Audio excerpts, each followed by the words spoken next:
Okay, so now we're going to do a slightly more complicated example, very similar to it.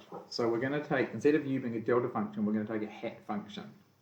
So u is equal to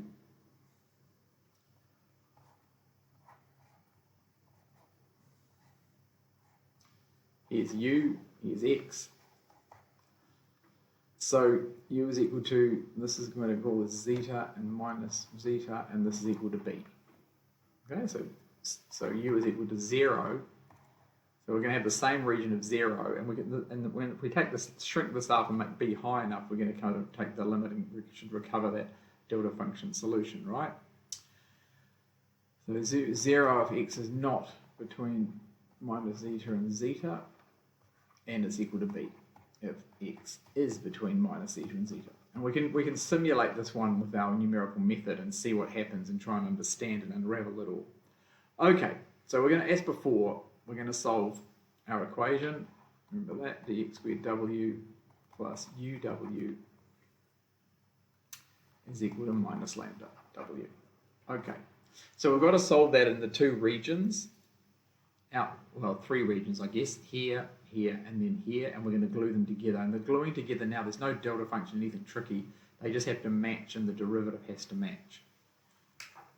All right, because it's a second, second order equation, so that we need the function and its derivative to match at that point. All right, let's have a look at that. Maybe I'll just quickly, rather than jumping ahead here, we'll just sort of solve in these three regions. The colour here. Okay, so let's start out here. I just don't know what we have to rewrite everything out again. If we've got lambda is less than 0. Okay, so again, we'll assume here that lambda is equal to minus k squared for simplicity. Okay, so what are we going to get? We're going to get u is equal to, we've got three regions. So out here is the 0 again. We know how that works. And we're going to get A1, and just make sure I follow the same notation, x is less than 0. We would have e to the minus kx as well, but of course, because of the fact we don't want anything exponentially growing out here, so we can get rid of that. And then we're going to have in between here, and here we're going to have a2 e to the kx minus kx, x is greater than 0. So there's our two constants. And then we've got to work out what goes on in between. So this is a little bit trickier. So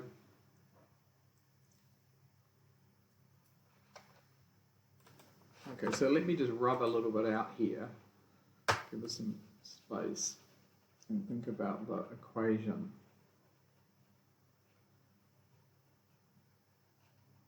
So, in between, I'm going to be careful here. Get rid of that.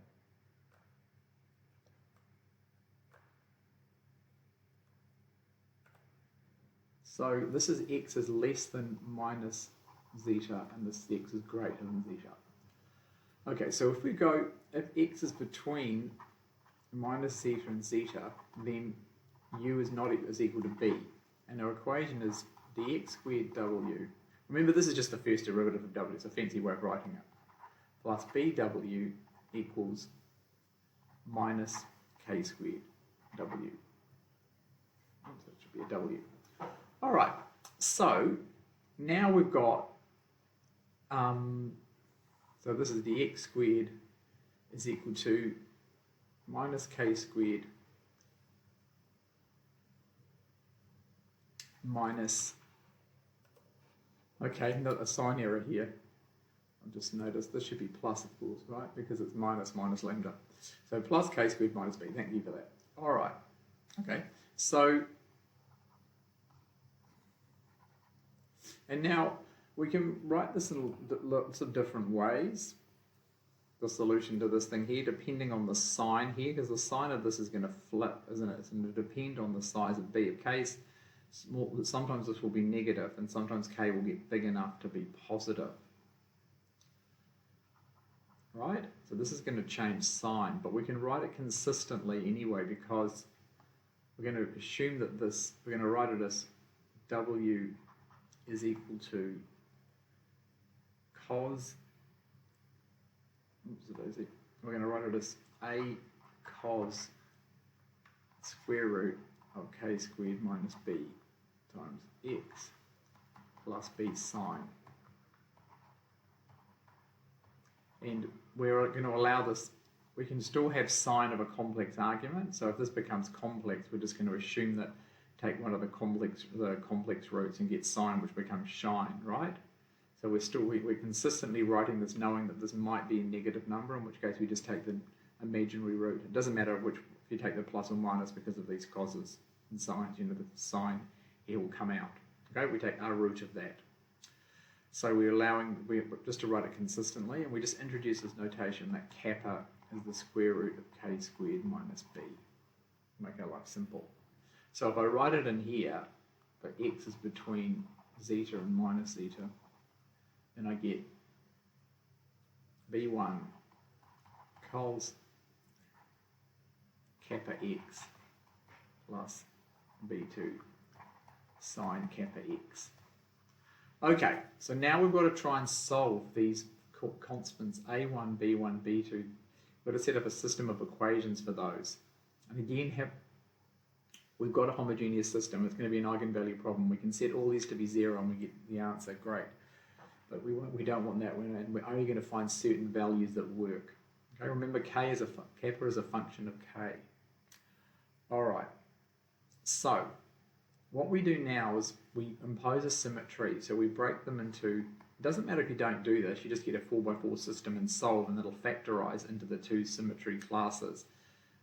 And you can even get Maple or something to do that for you. But but it's helpful here for us for what I'm going to do, because 4x4 matrices are too complicated, right, to do by hand. But I'm just going to set this I'm going to use symmetry here.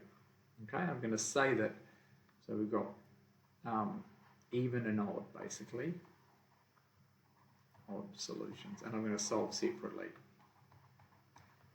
Okay, solve separately. Now what we're going to find is that there's a finite number of solutions, and it depends on the values of b and zeta. So the number will start out, and we'll see that one of them appears, the even solution I'm guessing will appear first, and then the odd one, and then an even, then an odd. There'll be a finite number, might be 7, might be 8. We'll work all that out. Right, let's clear this off and let's attack that. But I'm going to just pause here, okay, and we'll start another video. So we've got the basic form of the solution here for lambda less than 0.